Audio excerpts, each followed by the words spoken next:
Magbablog si Lola. Magtatanim ako ng kangkong guys. Dito ako sa Batangas. Sa bahay ng mga anak ko. Apo. Yun. Umulang kanina na stop. Kita ba? Kita ba? Magtatanim ako ng saan ako magtatanim na awer? Sa tabi ng sili. Where are you, sili? Doon.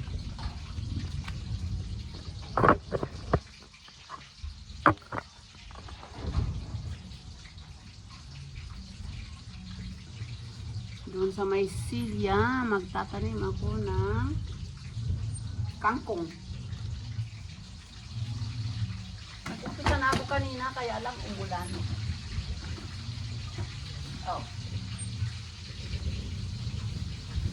Hello guys. Tatanim ko to lahat ng kangkong. This is what I want to have a house, yung pwedeng may mataniman. But we are just renting now. Sana soon, maybe, pangarap lang. Maybe pangarap lang. Try ko. Kita nyo, tatanim ako ng kangkong.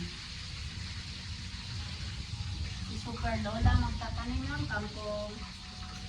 Natapos na yung ating washing? Natapos na yun.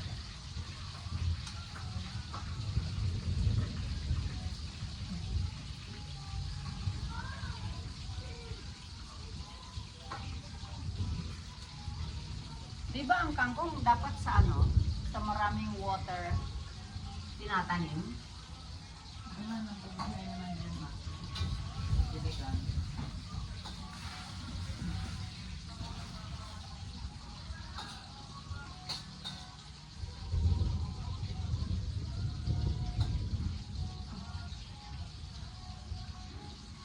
Oh, may tanim na nasili yung anak ko. Tingnan mo, ang daming ang daming bunga.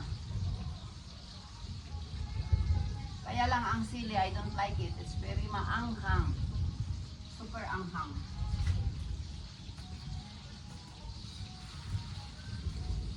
Sa Madrid, mayroon ang mga sili namin hindi maanghang, yung pangalan na Padron. Padron. Sili ng Padron. Siguro anak, ang sibuyas dito tutubo rin. Tanim na ako. Ito yun, sibuyas ito? Oo, yung pinaka-sibuyas na pinano. Kasi may siya, may dahon-dahon na. Sibuyas ito? May tinanim ako ba yung sibuyas? Sibuyas yan, dapat nilalagyan ng tusok. Ng tusok. Sibuyas. Ano yung kalamansi? Ito yung sibuyas, baka ito siguro itong mahabang aray. Basta nagkalim ako nila ng sibuyas. Okay.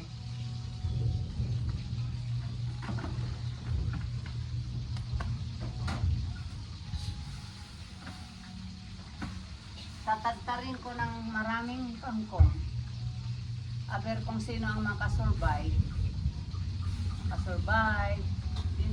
This is not our land yet. Naupa lang dito ang anak ko.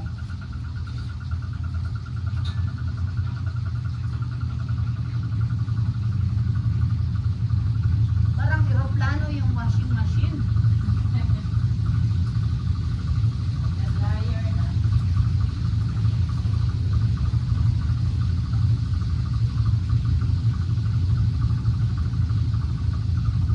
Planting kangkong is like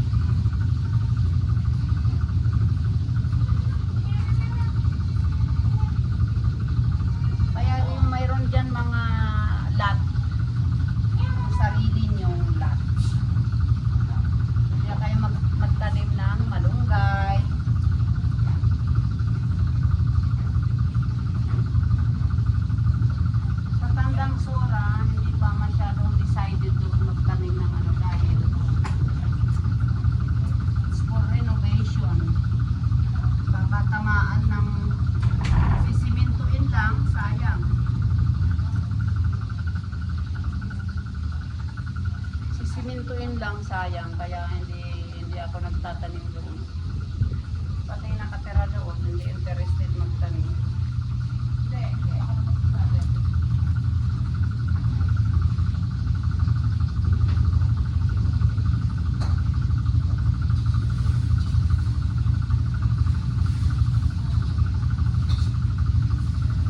May tanim ng kangkong yung anak ko, tingnan nyo.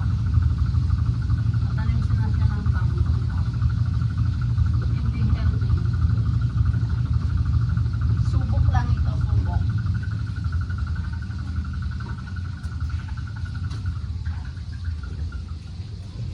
Wala lang akong magawa.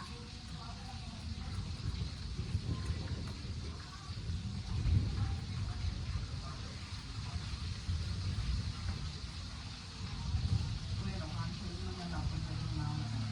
Yung alin? Yung in-order niya, pwede naman i-cancel yun. Bakit? Anong nangyari? Eh, parang naano rin siya Na? sa mga mall na lang bumili. Ha? Makita mo na, Liam? Papapunta lang sa mall.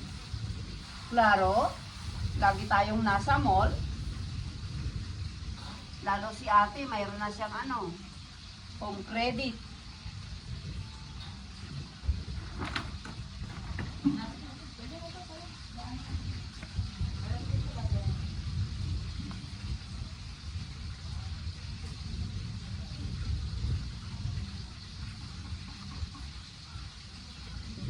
Kasi made in China lang yung mga yan. Bad quality.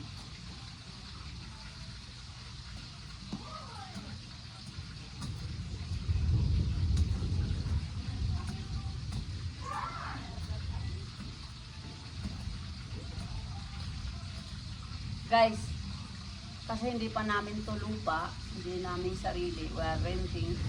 Tingnan mo yung ng aking anak. Scissor lang, yung pang gardening. Pag mayroon na kaming sariling amin, bibigyan ko na siya ng Alin?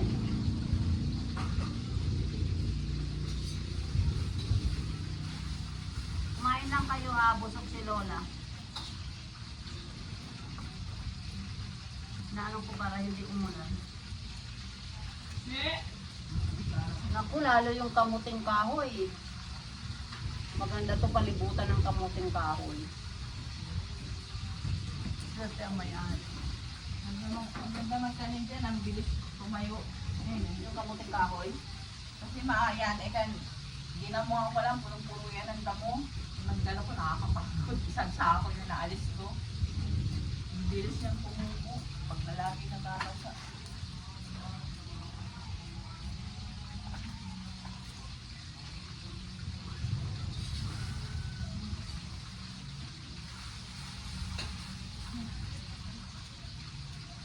Guys, dinadalawa-dalawa ko kasi survivor sila. Kung alin ang mamatay, kung alin ang mabuhay.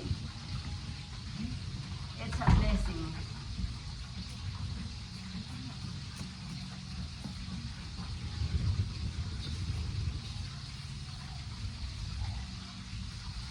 Nakakabagot ang retired pag walang ginagawa. That's why I came here to the Philippines.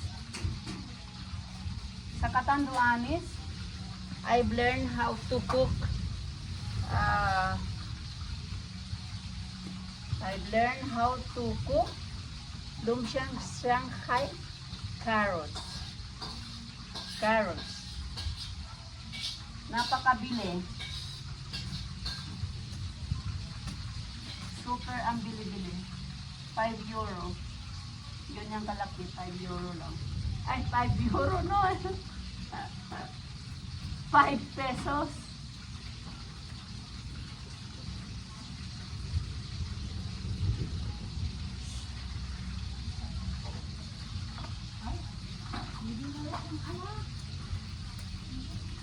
Pag bumili rin tayo ng talbos, anak, itatanim din natin dito.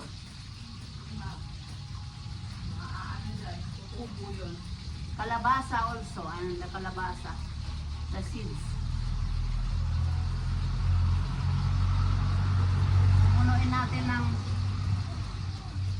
Pupunuin natin ng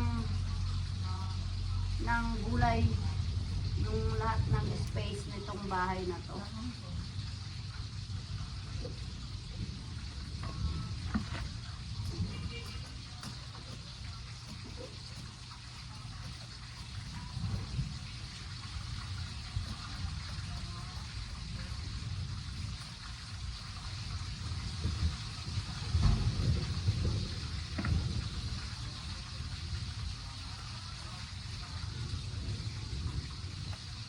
Nakasurvive kaya siya? It's a question. You will survive? I will survive. I will survive. Ano? Tapos na? Sasampay ko. Tapos ilagay natin yung mga kumot, anak.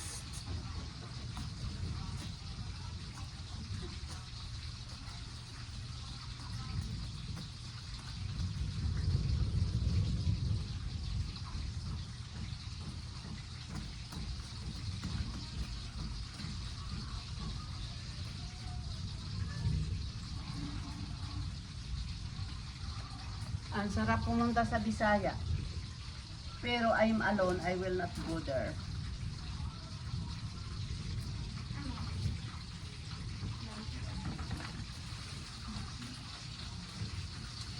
Wow, ang ganda ng ano dito. Hindi naman kaya baliktad ang pagtatanim ko ng kangkong.